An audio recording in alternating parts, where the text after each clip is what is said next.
Listen to this podcast, or I'll gut you.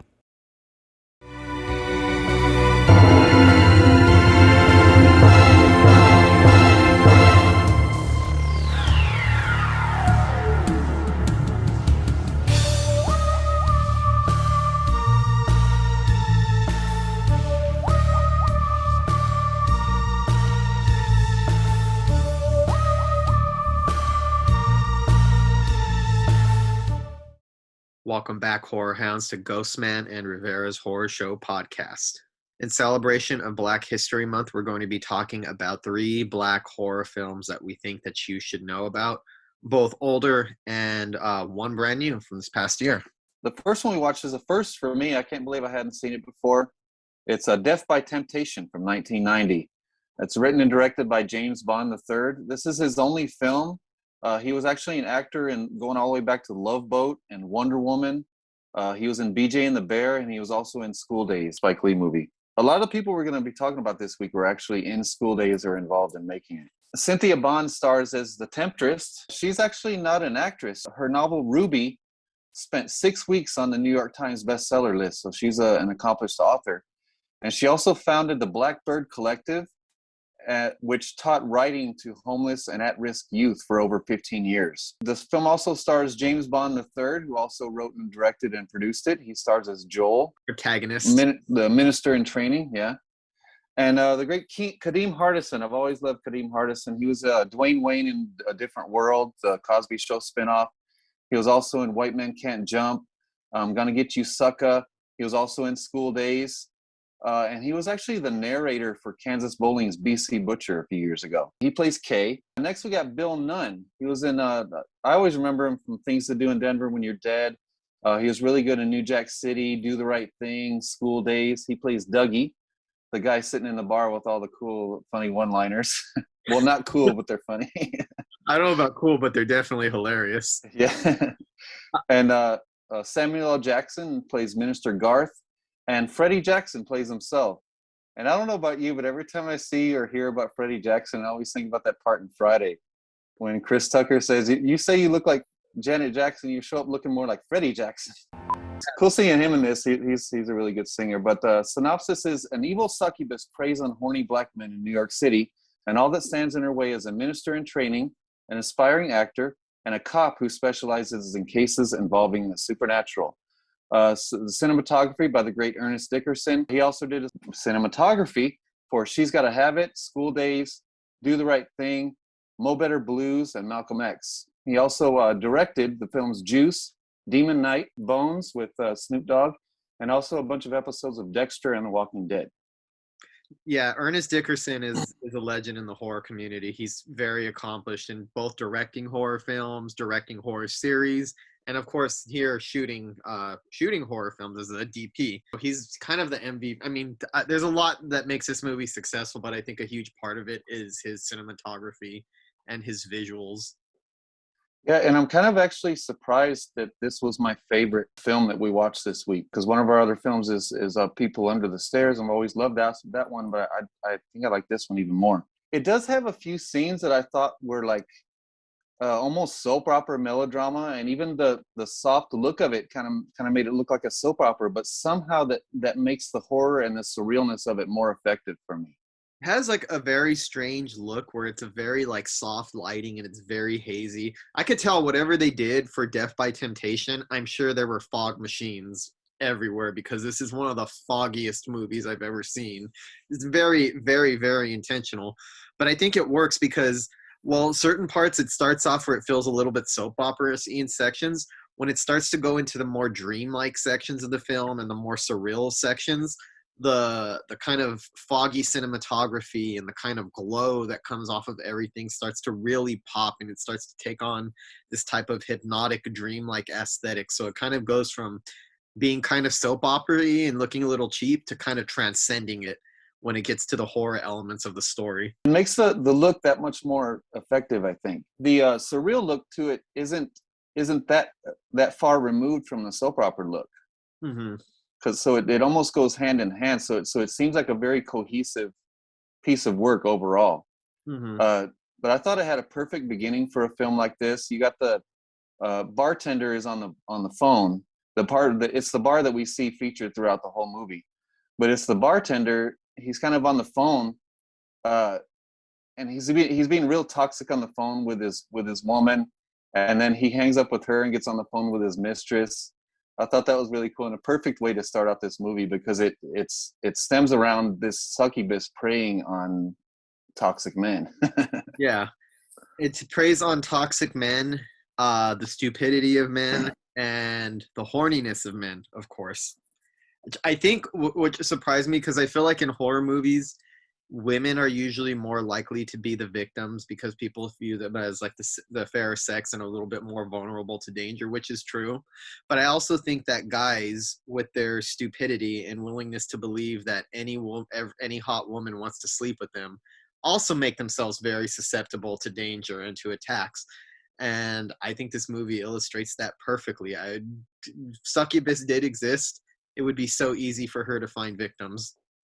Yeah, and it's perfect opportunity to insert some comedy into a horror story like this, because the guys she picks up are so ridiculous, and then she takes them home and they can't believe their luck, and they're hilarious because they're in this euphoric state that they can't believe that they got this hot woman to take them home. He's pretty much out of the league, like out of the league of most of the victims that she picks up. Is like, oh man, I'm sorry, bro, but if a girl like that is interested in you that fast, that rapidly, you better pause and think about it for a second. Yeah, and then the whole time you got this this woman picking up all these ridiculous toxic guys. Over on the side, you got Bill Nunn over there trying to pick up all these girls, all these different one-liners. And then I love how his part slowly expands throughout, and then you see that he's not what you originally thought he was. Yeah, I love Bill Nunn's character in this, and I think it's pretty clever because I would have been, the first time I saw this movie, I would have just been happy with that character as it was because he's funny. It's one of those things where I feel like if you watch this movie and you want to know what type of lines never to use when picking up a girl, all you have to do is watch every scene with Bill Nunn. And I would have been fine with him as kind of like a comic relief character on the side.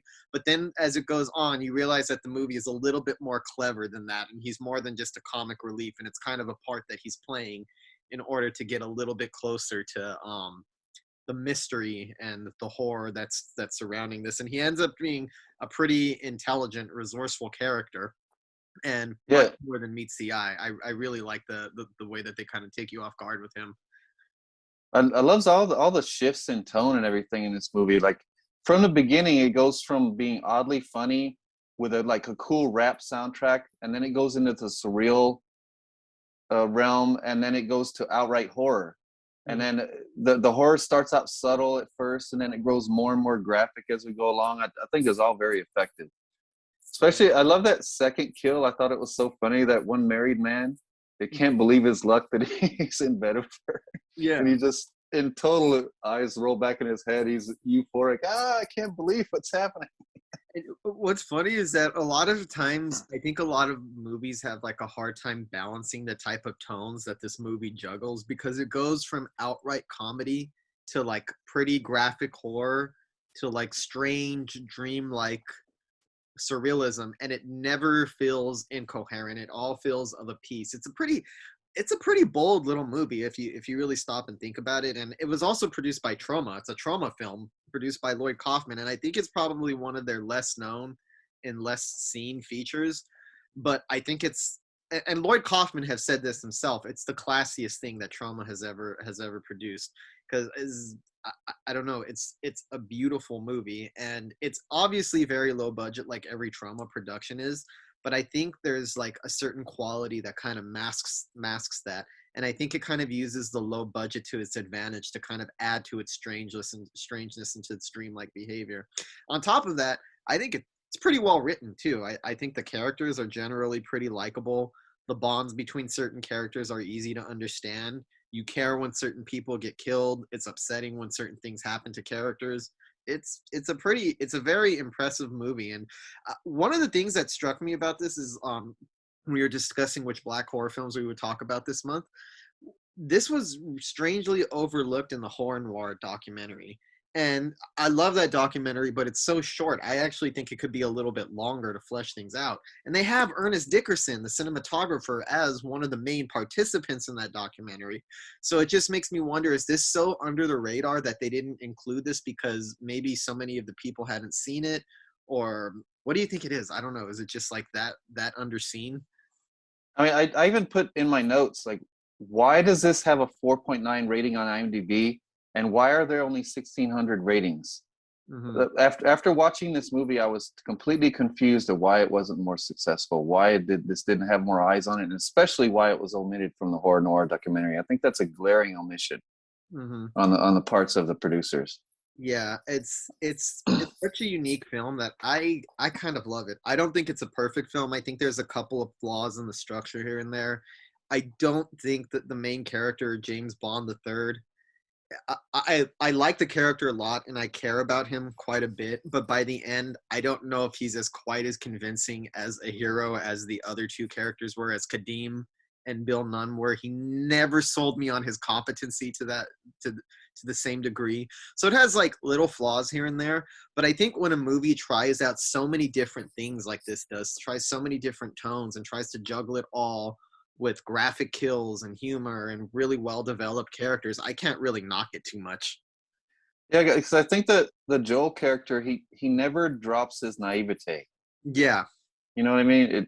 No matter how much Kadeem tries to talk to him, where his name's Kay in this, no matter how much Kay tries to talk to him and talk some sense into him, he just won't listen. He insists that he can take care of himself. And then there's even that one scene I returned to you. I don't think he can take care of himself in this one. I don't know how many times he says, I can take care of myself. Bullshit. You can't even dress yourself. And I got to say, the relationship between Joel and Kay is one of the things that makes this, is one of the things that really grounds this movie and kind of gives it like an emotional center. I've seen guys who have similar types of relationships that they do. There's like the one who's more of like a big brother who's more experienced, and then his best friend who's kind of like a little brother who's a little bit more naive, but he kind of looks out for him, and they kind of care for each other. I thought it was a cool relationship to center the movie around.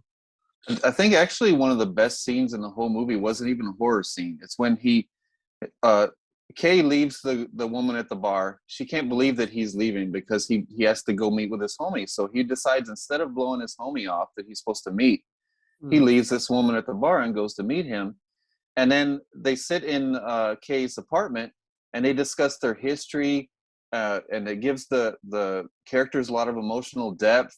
And then I love that scene as well, because while Kay is speaking so fondly of this woman he met in the bar, it kind of edits and cuts between seeing her getting ready to kill someone. So I thought it was really, really dynamic scene. And then a couple scenes after that, you see the scene with the psychic.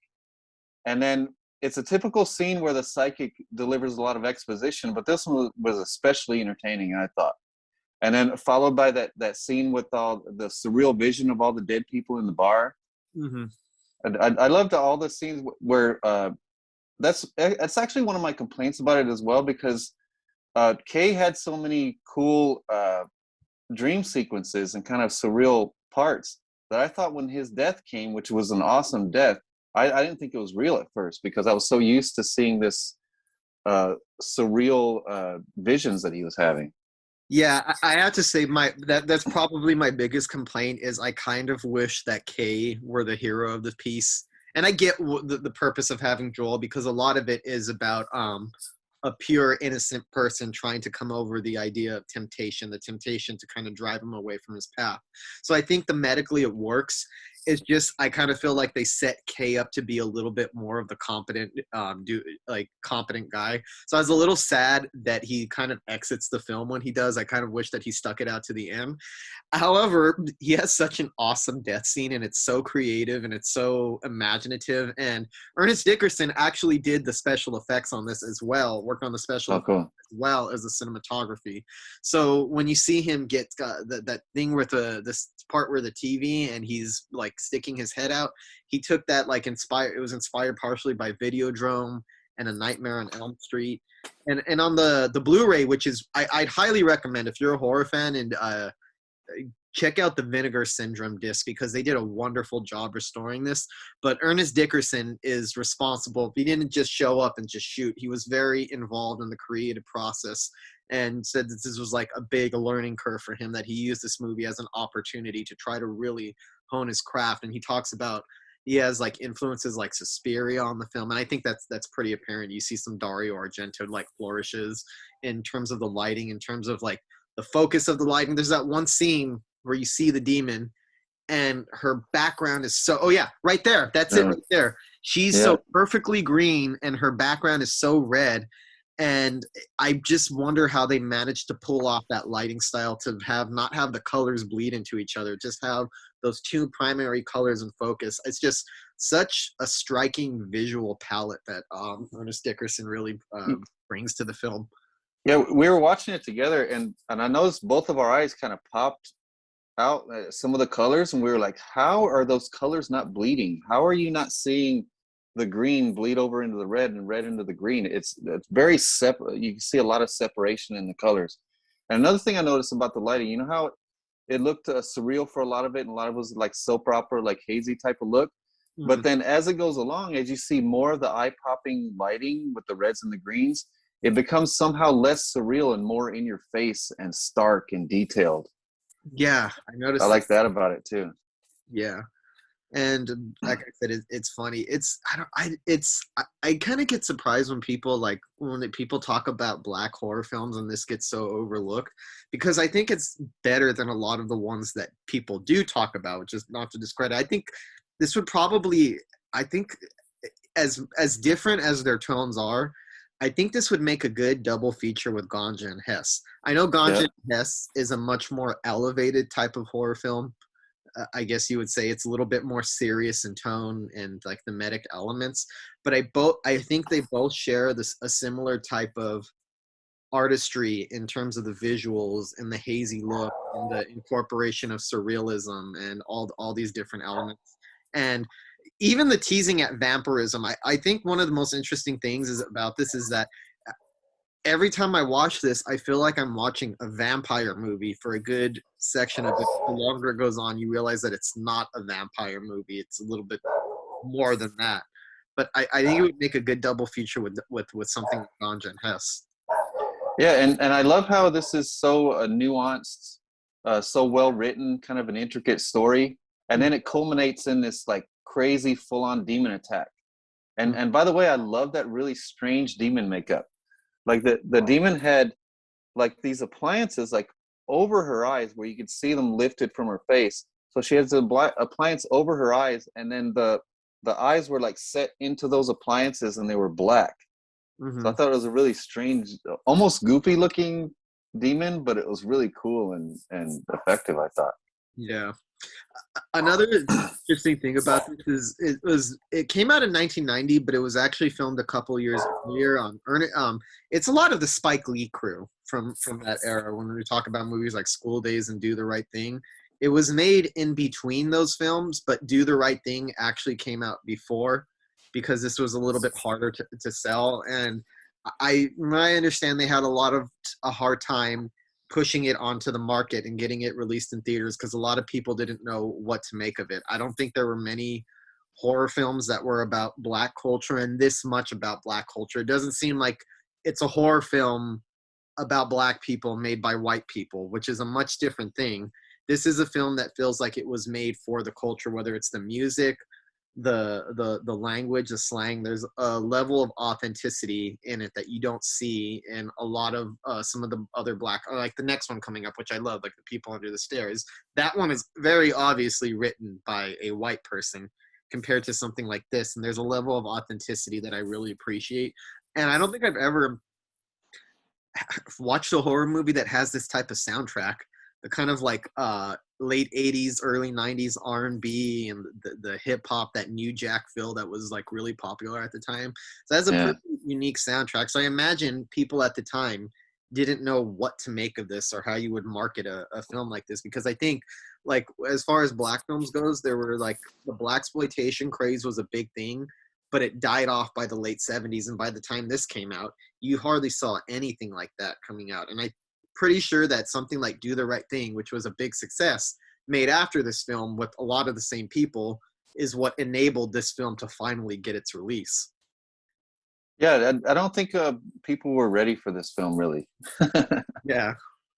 because it's too nuanced for the crowd who likes the cheesy B horror, and then it's too cheesy B horror to be liked by the nuanced crowd. Yeah. It has a strange mix where I don't know, mix isn't the right word. It meets somewhere in between what you would call deemed elevated horror and like cheesy B movie horror, and finds like this really good sweet spot, and it never goes too much to either end of the spectrum. It's Yeah, goofy and it's funny, but you never not take it serious. but then it culminates in this huge, like literally explosive climax, and Mhm. then it ends with that little poetic ending. I thought it was a perfect way to wrap up a movie like that. Oh yeah, I love the To end. go explosive and crazy and almost cheesy, and then go back down at the end for this little poetry, little Yeah, punch at the end. yeah, yeah. I dig it quite a bit, but yeah, It's actually streaming on Shudder right now. They have it in their horror noir section, so I really check it out. Please, like, check it out on Shudder, or if you're a collector, the Vinegar Syndrome disc is really worth plunking down some cash on, I think. Yeah, and it was released theatrically in 1990 and earned $54,000 at first, and then went on to make over 2 million. So it wasn't a complete flop, but it should have went on to do a lot more Yeah. than it did. I hear a little bit more people talking about it. I think like a few months ago, it was actually kind of surprised me. I saw it at the New Beverly, which is the movie theater Quentin Tarantino owns in LA. They were actually playing it there on a 35 millimeter film print, which would have been really cool. So I'm hoping they play it again sometime, because I would love to see this on the big screen. I feel like this is a cult classic that's on the verge of becoming like a real cult classic. I feel like it just needs a little bit more viewership. I think we're in the era of horror films where there's a lot more diversity now. You see, especially with ever since Get Out with Jordan Peele, you see a lot more hunger for black-based horror films, and you see a lot more respect for horror as an art form in the past 10 years. And you see a lot more appreciation of cult films and film restoration, and labels like Vinegar Syndrome and Scream Factory and Arrow and Severin, like really bringing a lot of these films to bringing these films back, restoring them, and giving them a new life. So I think this film is just waiting to find its audience before it becomes a real big solid cult hit. And what better month than this month? Yeah, I highly recommend watching this film. And then go on to IMDb and give it if you like it, go on there and give it a good rating. Because only 1,600 ratings and a 4.9, that does not reflect how great this movie is. Yeah, not at all, not at all. But I love Death by Temptation. It's just, to me, it's one of the most underrated, undersung horror movies from its era. Yeah. So now we're going to move on to one much more popular than that one. It's The People Under the Stairs from 1991, written and directed by Wes Craven. And surprisingly, I actually ended up liking Death by Temptation more than this one, but I still love this one. It's a great movie. Brandon Quinton Adams stars as Fool. He was in the Michael Jackson Moonwalker video. He was also in A Different World along with Kadeem Hardison. His two big movies were The Sandlot and Mighty Ducks, besides this one. And then we have Everett McGill. He was the werewolf in Silver Bullet. And Wendy Roby, they play the couple. They're both from Twin Peaks, and that's actually how they got cast in this movie, because Wes Craven. Wes Craven was a fan of Twin Peaks. And then AJ Langer, she was from My So-Called Life. She played the little drunk kid in My So-Called Life. She plays Alice. Ving Rhames, he was of course in Pulp Fiction. He plays Leroy. Him and Sean Whalen, both. Sean Whalen plays Roach. He was in a three from Hell. But both Ving Rhames and Sean Whalen have over 130 credits to their names, so they're both very accomplished character actors. Bill Cobbs is in it, the old man. He plays Grandpa Booker. Mm-hmm. He goes all the way back to Good Times in the 70s and has almost 200 credits, but surprisingly hardly any horror, because he's great. I think he's great in a horror story. Mm-hmm. Kelly Jo Minter, she was in Lost Boys, The Principal. She was also in A Different World with Kadeem Hardison. Nightmare on Elm Street 5, and Popcorn. So it's really cool to see her as she plays Ruby Williams. I think I've always thought she was really cute, and she has that really raspy voice. Oh yeah. So I've always liked her. She was great in Nightmare on Elm Street 5. So the synopsis of this one: a young boy from the ghetto helps break into the house of his evil landlords. They're trapped inside and must fight for their lives when they discover that the couple have been rearing children and keeping them under the stairs. It had makeup effects by K&B Effects, which was Greg Nicotero, Howard Berger, and Robert Kurtzman. So that tells you why it had such great makeup in it. But I thought it was a pretty straightforward concept. This is another one where upon a rewatch, I didn't realize how simple it was. But it's a straightforward concept and story that doesn't go very far outside the synopsis, but it's very entertaining with enough great performances and endearing character moments, what I think still makes it special. I also think it has a great pair of villains, and they're only called Man and Woman, Everett McGill and Wendy Roby. They're actually in trigger warning for some of the conservatives out there. Wes Craven actually based them on Nancy and Ronald Reagan, or his perception of Nancy and Ronald Reagan, where there are these people who presented this surface. Although I don't see how that is, because I don't think they even present a good surface in this movie. Their house, no. It looks like an expensive house, but trashy at the same time. Maybe that's just what he thought of them. But they're such depraved, sick, nasty people. And they're gleeful about it. They're very gleeful and self-righteous. There's an incestuous, weird sexual incestuous thing going on. You got Everett McGill running around with his gimp outfit, shooting holes in the wall. And I think they're great villains, and I think they're a big part of what makes this movie work, is they're so thoroughly despicable. And I think that Wes Craven meant for them to represent what lies under the surface of the conservatism of the Reagan era and the 80s specifically. You always said that this is actually a kind of a critique on capitalism. So he kind of viewed them as these characters to represent the seedy underbelly to what lies underneath all of that. And I dig it. Of course, if it came out now, it would be confused to being garbage and whatnot. But I think they're fantastic villains because they're so despicable. I mean, Craven's good with that, with Freddy Krueger coming out with these characters who are just so thoroughly nasty that you can't help but root against them. Well, they're way over the top evil, almost to the point of being goofy. But if it hadn't have been such great performances from these two actors, it wouldn't have been nearly as effective. I think that I could see why Wes Craven wanted them. It's that chemistry from Twin Peaks that kind of carries over onto this film. Yeah, because they're so over the top that you can laugh at them as villains, but you can also be frightened of them because they're very dangerous, Mm-hmm. Disgusted by them at the same time. But this go on. I was just gonna say, I love how it manages to work in that relevant social commentary on class divide and everything without sacrificing any of the fun or horror. Yeah, it's just balls out fun, and then there's enough of the commentary worked in there where it's relevant. But still, it sacrifices none of the fun. It's just balls out fun from beginning to end. And it starts pretty much right away with the craziness. Yeah.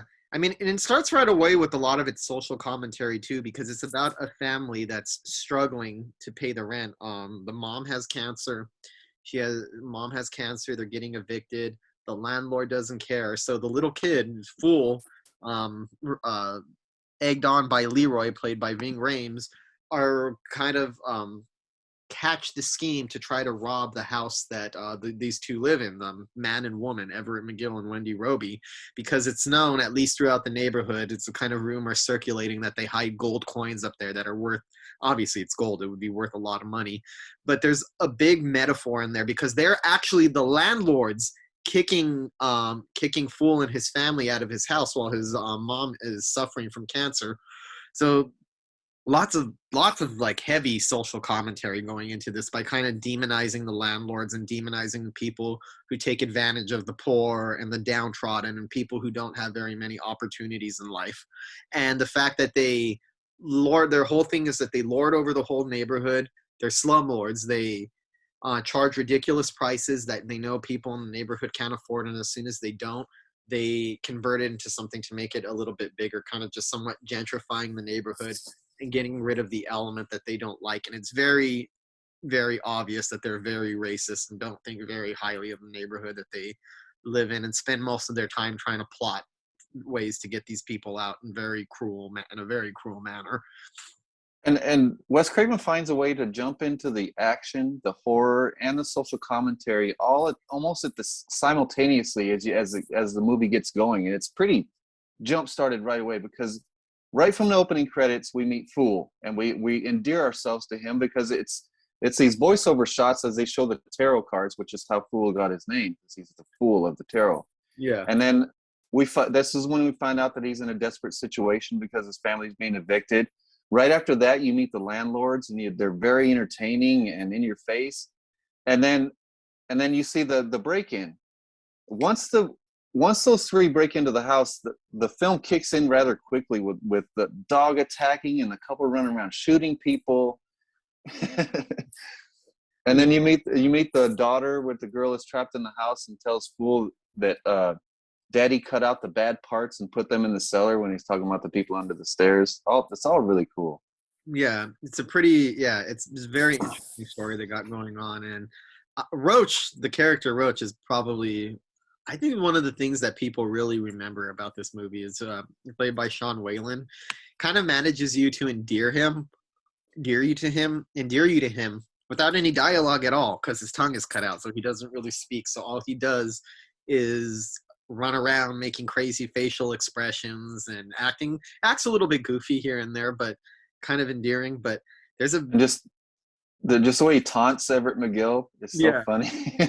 And I gotta say, I love the house that they're set up in. I think that's such a cool little setting, because it looks like it would be an expensive house to own, for one thing. It looks like it's not something that the average person would be able to afford.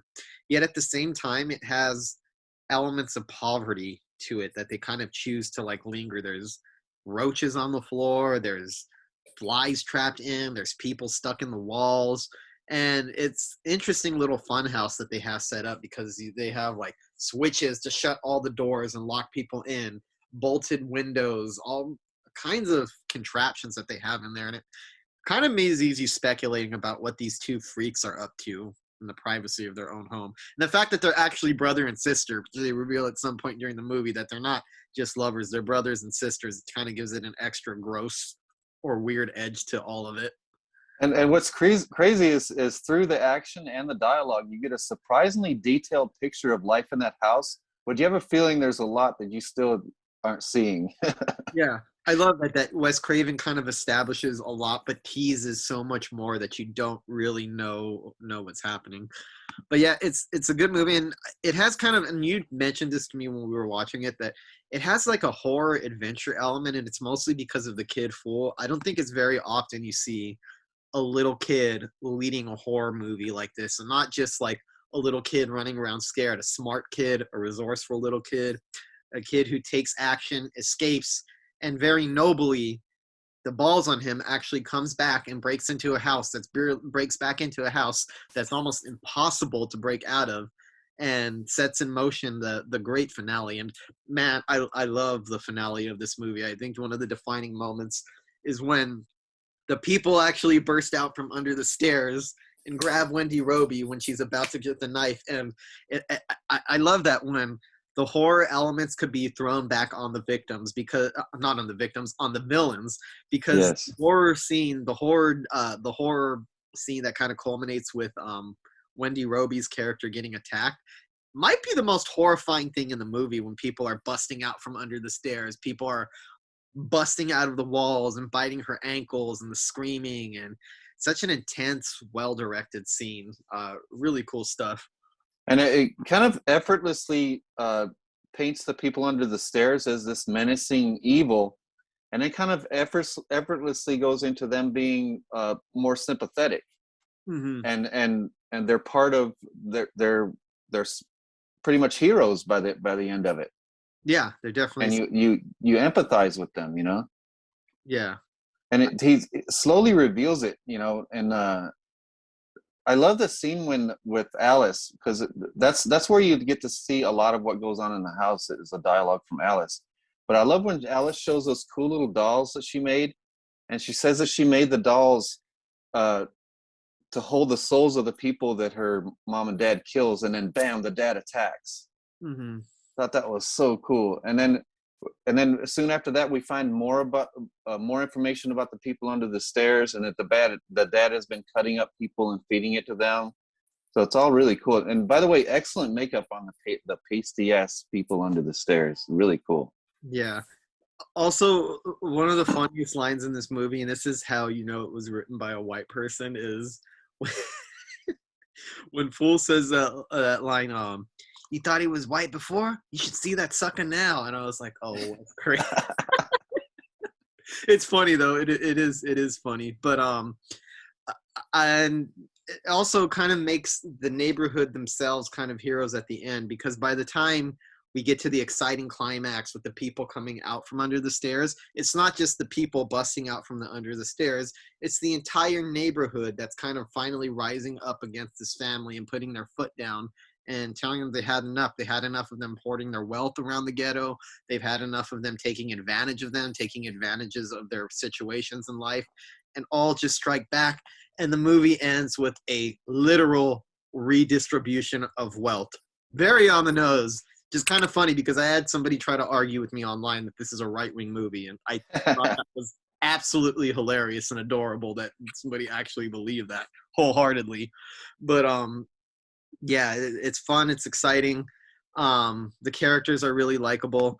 It's not as scary as Death by Temptation. I think Death by Temptation is a much creepier film. I think there's a little bit more authenticity in terms of the depictions of Black culture.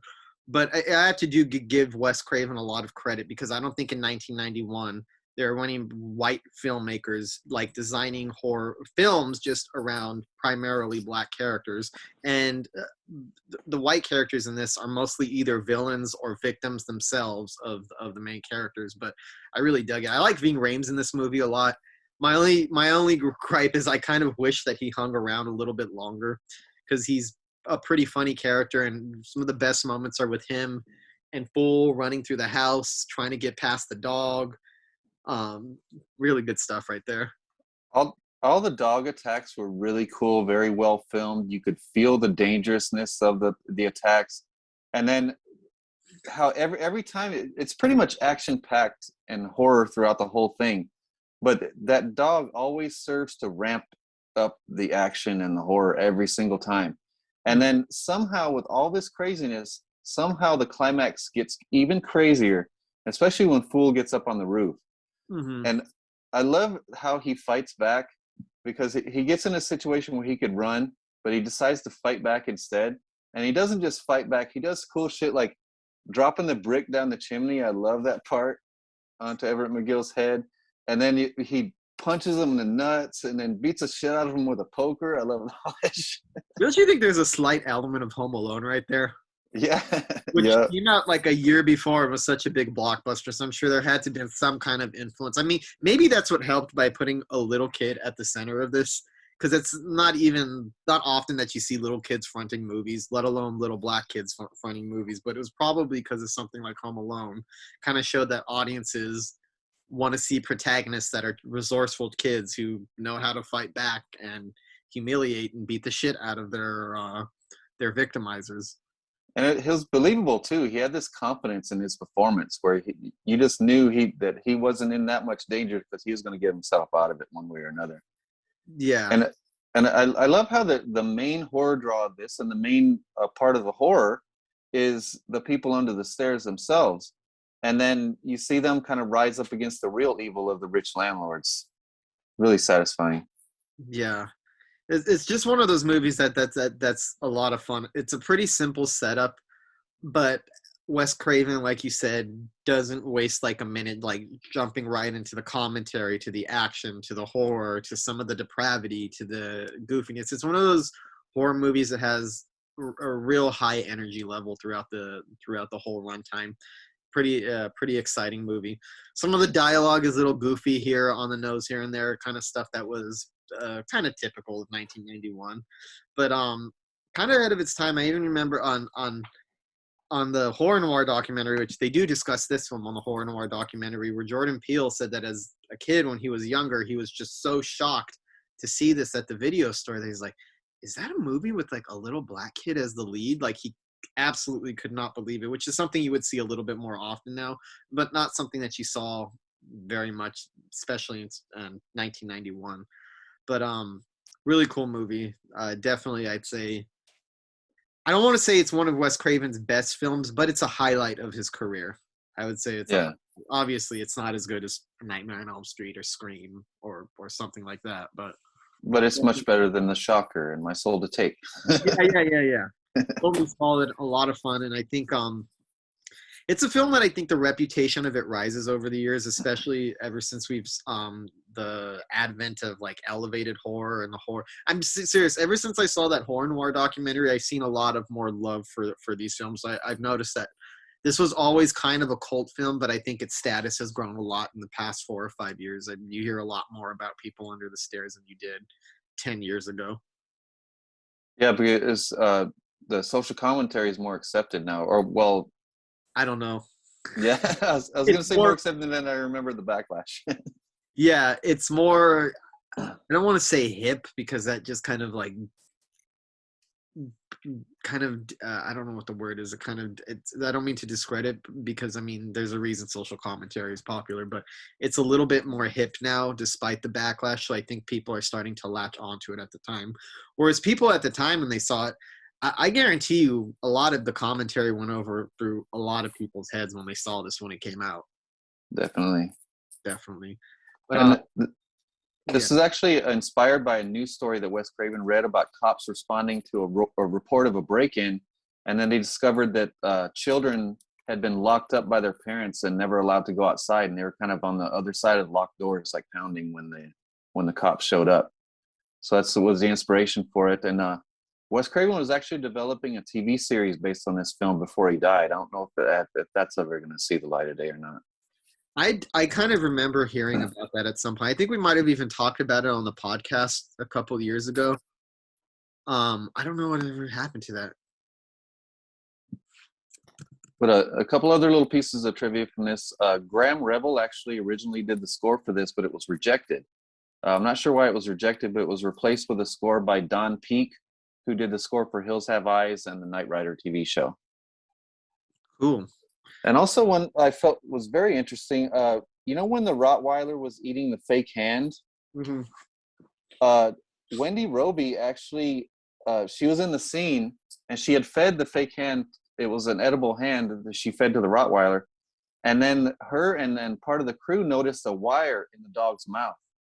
So the entire crew was shocked when she actually reached into the dog's mouth and grabbed it.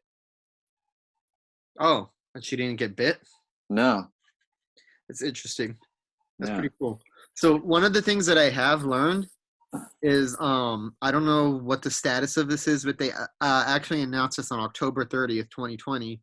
So just a little over a year ago, that Jordan Peele is actually producing a remake of The People Under the Stairs.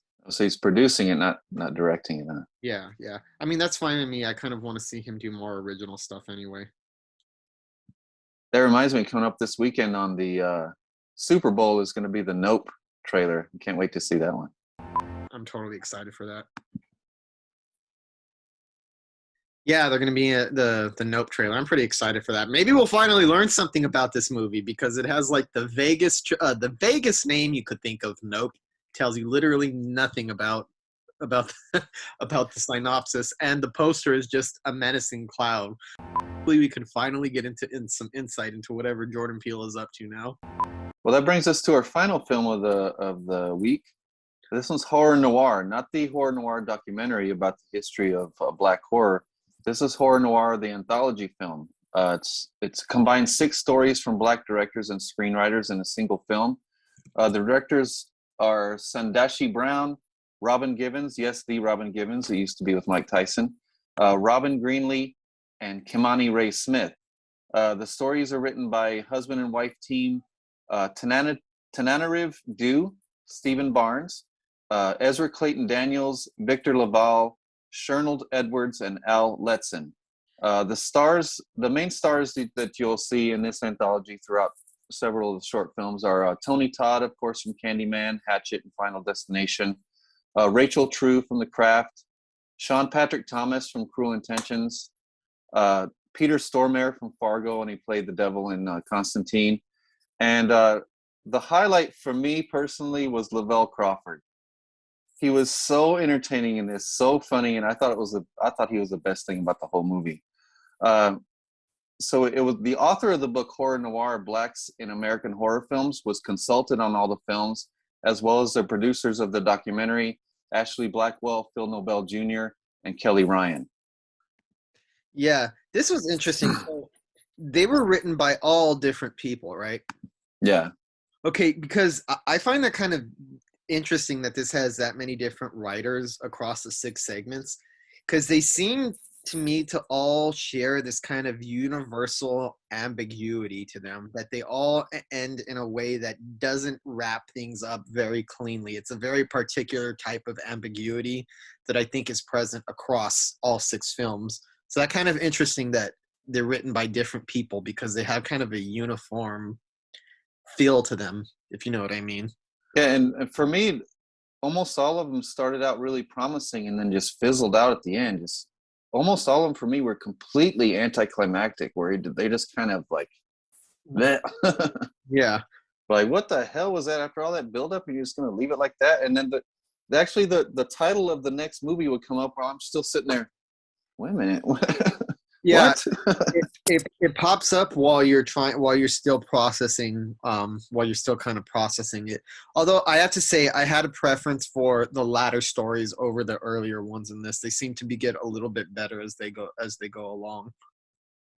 Yeah, so I'll go over each one of them one at a time. The first one is the lake. This one's about a woman who moves into a house by a lake, where she ignores warnings not to swim and ends up succumbing to the evil force that resides there. This one started out really promising, but the color correction was really off-putting. Mm-hmm. Like, that's what really distracting. It was felt off-putting and strange, almost amateurish, dare I say. The main character is a teacher, so there's some really cool discussion of death in her class, but it builds into nothing with a very anticlimactic ending, and I see it's the way a lot of these go. I think that's my biggest problem is I actually enjoyed this documentary. I enjoyed this anthology, but I think that a lot of these shorts wrestle with a lot of really interesting ideas that are very intriguing and kind of draw you in. And then towards the end, they like abandon it and leave it kind of like up in the air, where I get they're going for a certain type of ambiguity, but I think a couple of these stories, particularly that one, could have used a little bit more information, dare I say exposition in it, because I think it's very intriguing about the main character as a teacher, and she obviously has a dark past, and the short keeps teasing at like unveiling what the lake is bringing out of her, what part of her, like what the dark side that's in her, and it does that, but you don't ever know what it was that it was teasing at, and you're never ever sure what her dark past was. And I think that it's one of those things where I feel like a few minor tweaks would have just made it a lot more satisfying. Not even big tweaks, just to give us a little bit more information about her past. And I think it would have been totally a really solid short. And I think that's where my problem comes with this, is that they're all interesting. They wrestle with a lot of good ideas, and they're very well directed. But I feel that they don't follow through for the most part, or where they end up, and they kind of leave you wanting more and leave too many questions in the air. Where, of course, you want to leave the audience wanting a little bit more, and you want to leave them with a little bit more questions. But this one, there's a couple times where I left me with too many questions, where I was like, I feel like this story needed a little bit more to make it sizzle. There's so much good going on there that I feel it's almost like a missed opportunity to not delve a little bit more into the main character's backstory. Yeah, just like the lake had a really cool concept. Even the setup was cool, but then it kind of just fizzled out and went nowhere. I mean, even some of the moments were promising and cool, you know? Mm-hmm. Like when she started growing gills and stuff, I thought that was really cool. Yeah, like it's well directed, like it's very intriguing, but like with the lake in particular, I feel like it could have benefited from a little bit more backstory and a little bit more exposition. And I know it's already kind of a long anthology film, but I could have handled another 20 minutes or 15 minutes if they could have just beefed out each short with a couple more minutes of explanation for some of the things, and I wouldn't have bothered me at all. They either needed to be shorter and punchier or long and more detailed. Yeah. I think one or the other. Yeah, it feels like the germs and the seeds for really good stories, and they don't fully develop into what they have the potential to develop into. Yeah, and the second one was even more promising to me, Brand of Evil.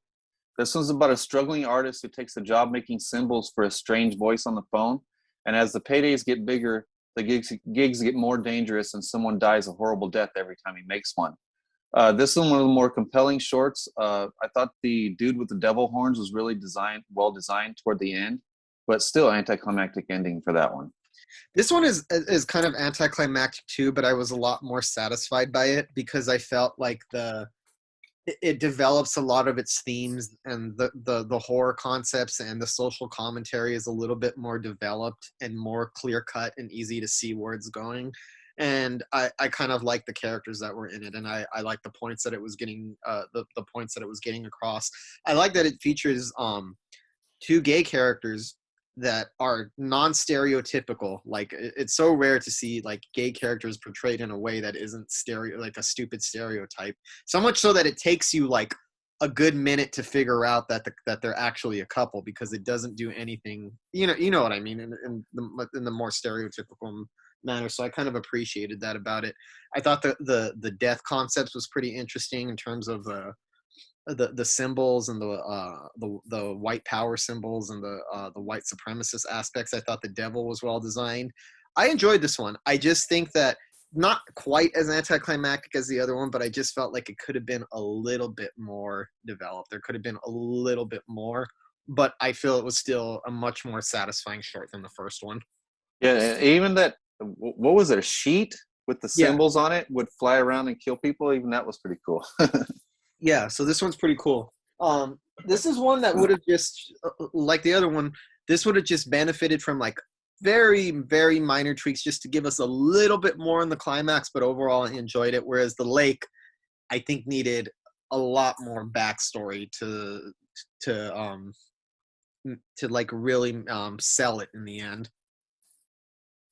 Yeah, and then the next one, how it goes when it goes into the whole period piece thing, that was a little hammy. That one was Bride Before You.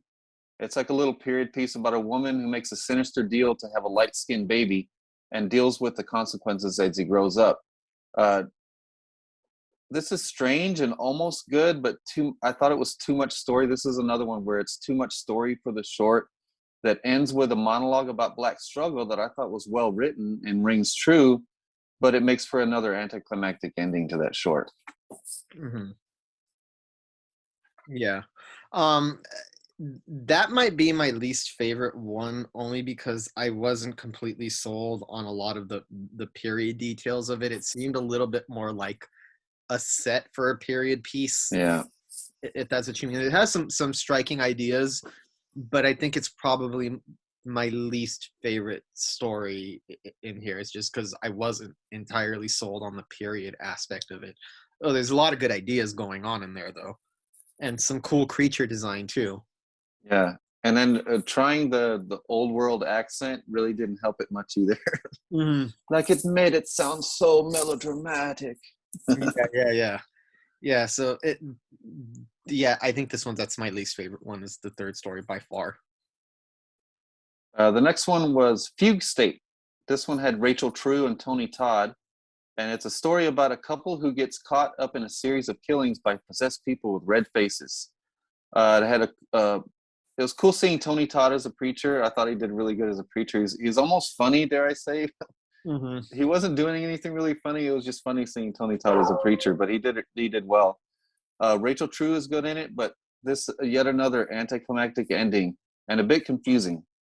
Yeah, that's the thing about this one. I actually think this is the most promising. I think it's the creepiest the one that maintains the creepiest tone throughout the whole thing. I think the mystery is very intriguing, and this one had me really sucked in. I loved Rachel True's character. I loved the ideas that they're discussing in terms of religion and in terms of cults and how her boyfriend starts off as somebody who's investigating cults and investigating religion and trying to see where the line between where religion and cults kind of blur and kind of blend together in terms of like the dogmatic beliefs. I think there's a lot of like eerie imagery, like of the people running around the neighborhood. I was very much feeling Rachel True's dilemma. I really like this one, but the ending just did not deliver on how well everything else was leading up to it. I thought this was, other than the ending, which as you said is pretty anticlimactic, I thought this was a pretty impressive short film that maintained a menacing, scary tone while balancing a lot of different fascinating and intriguing ideas and putting a mystery at its center that really draws the viewer in. It's just, it doesn't end up in a satisfying enough place for me. I still think it's a totally worthwhile short, but it just could have benefited from, I don't know, some kind of tweak at the end could have really benefited the short a lot. And I think this is the one that frustrated me the most in terms of that, because it's the one that most impressed me as a short film. Yeah, I was so annoyed at the end because I was like, oh, for sure this one's going to have a good ending. Oh, ooh, this is cool. Ooh, this is cool. And all of a sudden it ended and I was like, wait a minute, that's not it, is it? And then the next movie comes out. I think this was frustrating is that the last scene isn't a bad scene. It's cool. It just doesn't feel like the ending. Yeah. You know what I mean? Like exactly. I liked the last scene, but not as a last scene. Yeah. Makes sense. So it has like a cool, and it's cool the scene it ends on, but it's not satisfying. It feels like they should have added like another 2 or 3 minute scene at the end of that just to give a little bit more clue the viewers in. And I understand what they're going for. I think they're going for a certain level of ambiguity, which I appreciate, but I think you need a little bit more just to like really bring that story, like just bring it over the hill and just sell it towards the end. And I think that's what kind of disappointed me about this one, is that it has so much going for it. I think other than the fact that it's anticlimactic, it's actually pretty damn good. And I think you're right. It could have taken just a little bit of minor tweaking to make that a really solid short. Yeah. But the next one was Daddy. Had a couple small, semi-promising scenes, but overall I thought it was just kind of a lame possession story with a lame ending. This wasn't even just anticlimactic. I just thought it was lame. I kind of like this one. But like all of them, the ending is very frustrating, and it raises a lot of interesting questions that it's not interested in answering. And I understand in terms of social commentary, sometimes it's more about raising questions than it is giving answers because we don't have the answers to these things. But that's not the part that I'm dissatisfied with. I'm more dissatisfied with the fact that it doesn't really give you enough information. Yeah. Like to understand what's going on, so it's vaguely confusing. I think there's some cool ideas going on there. I like the doppelganger concept, and I was just wondering where it was going, but it just ends in a way like most of these end for some reason, just not explaining anything, explaining too little. And plus it kind of seems to just come and go without making a big impact or even in an impact at all. And then it has such a promising short before and after it, I thought. Yeah. So it's sandwiched between two that were much better than it was. So it just made it forgettable for me. But the last one, Sundown. This one was the most promising for me, and probably the most frustrating because it didn't come through on everything that it promised. This one's about a team of volunteers supporting a black political candidate, and get stuck in a sundown town after dark. But the town isn't just racist; they're vampires. Like I said, this is one with the most promise, but the writing shines, especially when talking about politics. But the writing suffers in the storytelling and the character development, I thought. But Lavelle Crawford is in this one. I think he's awesome. I think his part is really good. And him as a vampire, I couldn't stop laughing. Oh, he's great. The funniest ass vampire I've ever seen. Yeah. This is one where I don't know if the ending was an anticlimactic per se, and it's not necessarily ambiguous in the way that the ending is more clear cut. I think this short probably gives you the most information in terms of what's going on, where it's the short in here where the audience isn't left wondering what the hell just happened. It's very clear, and it kind of like delineates that pretty well. I think it's a cool concept. I think it's creepy. I think that you said like a guy is really funny as a vampire. I think some of the attacks are cool. I like Peter Storm. I'd always mess up his name. Is it Peter Stormare or Peter Stormare? I saw call him Peter Stormare, but I could be wrong. Peter, I'll just call him Peter Stormare. But I like everything with Fiddle. I thought that adds such a creepy theatrical flavor to the proceedings, and I really dug this one. It just felt like the ending wasn't anticlimactic. It just didn't take its own concept seriously enough in the end. I think where it felt like this is so good and so much going on, and it feels like the end kind of makes it a little goofy.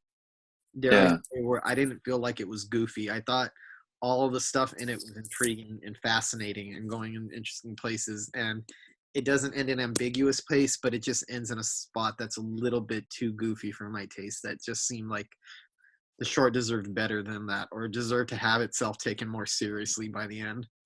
Yeah, and it really sold the panic that this group of people was feeling being stuck in this town, the Sundown town.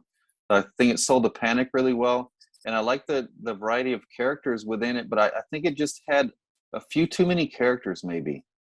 Yeah. I think if some of the characters would have been cut down, we could have made it more effective with fewer characters to deal with.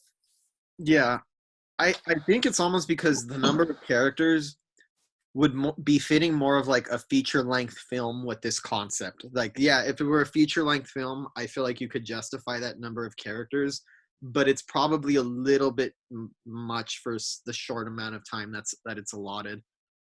Yeah. So overall, the whole anthology just left me wanting more, and just left me feeling really disappointed because I like the other two so much.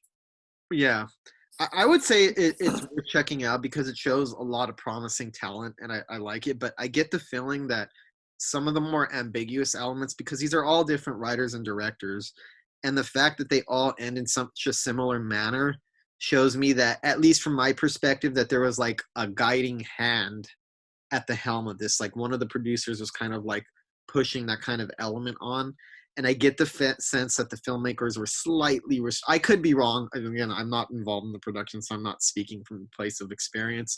But I get the slight feeling that there was like an overall vision kind of reigning in what these are to make the endings of these kind of have a uniform feel, which is that of ambiguity. And I think this would have benefited from just letting the filmmakers run a little bit more wild with their concepts. I think so too. Yeah, because the type of ambiguous endings that it fills does not seem like it would come from 5 or 6 different minds. It seems like somebody like a producer would kind of put that into it. Yeah, I think they should have added another sword or two and shortened them down, or just flush these out a little more. Yeah. Maybe cut one of these out and then flesh out the others just a little bit longer, because I think most of them needed like an extra 3 or 4 minutes to really sell what the story was going for. Yeah, so overall it's worth checking out, but I feel like with each of them, it would have been better if this movie was a little bit longer and if there was just a little bit less ambiguity. I'm okay with ambiguity, but I just wish there was a little bit more clarity with some of these stories. It would have just made it a little more satisfying. Yeah, if you're going to be this ambiguous, you should be a little more well structured. Yeah. You know? But it's definitely an interesting experiment. I appreciate that Shudder and AMC put this together, trying to shine a spotlight on Black filmmakers trying to make it. And I think that overall, it shows a lot of potential and a lot of talent. And I feel like most of these filmmakers involved in here, if they were given their own film, they could probably do something pretty interesting with it. But maybe it's just meant to be more of a sampling of up-and-coming Black talent in the horror scene. And I would love to see more of these. Definitely. It's also unique in that it doesn't have a wraparound story, which isn't a good or a bad thing. That's just fine. But it's interesting because there's usually always a wraparound story within the anthology. And maybe they cut it out because a lot of the times the wraparounds are the least satisfying things about it. And it's kind of hard to, but interesting that you don't see many horror anthologies that just go from one short to the next like this does. And I kind of appreciate because of that, I appreciate them showing the titles in between, because I think some horror anthologies could benefit from that. Some of the less cohesive ones, Hmm. because one kind of bleeds into another, and it's none of them really stand on their own, and it's not structured well enough where they all go together like that. So I like the titles in between. Yeah, very interesting though. We're checking out. I think it's worth checking out. I just have some reservations about the direction that the stories end up going in. But it's a show. I think as a showcase for talent, up and coming talent, it's a pretty interesting little project. And but by far the most fulfilling experience of this week was this one, Death by Temptation. Oh yeah, Death by Temptation is fucking awesome, underrated, underseen. Please go check it out, people. Watch it. It's on Shudder. It's on. Most of these are on Shudder, except People Under the Stairs, I think. Yeah. So keep up with us on all of our social media or whatever social media that you have. Keep up with us on Facebook.com. It's Facebook.com/Pickles Horror Show. We have a lot of interesting stuff on the page there. We have funny memes, we have horror news, and we have a lot of updates on what we're doing, correct? Yeah. And really exciting stuff happening right now. We added a couple team members to our production team for The Dead Place. So it's getting closer and closer to us filming this summer. So watch out for more details on that. And we're really excited that our Facebook page and TikTok are doing so well. The Facebook page alone, just for the past month, we got 2.4 million views with like over 2,000 new fans. So keep coming. We got lots of stuff coming up to entertain you guys with. Yeah, so Facebook is Facebook.com/Pickles Horror Show. What is the Instagram? Instagram is The Horror Show Pictures. At The Horror Show Pictures. And our TikTok is Horror Show Official, where we have bite-sized clips of everything that we do. So keep up with us on any of those three platforms. We have a lot of exciting stuff coming to you very soon. You know, all of our movie projects, and we got guests coming up too. So we'll give you a heads up when we have guests coming up, and you can maybe submit questions that you want us to ask them, stuff like that. So keep up with all of our social media, and we'll have a lot of shit coming up. Till next week, folks. Happy horror. Happy horror.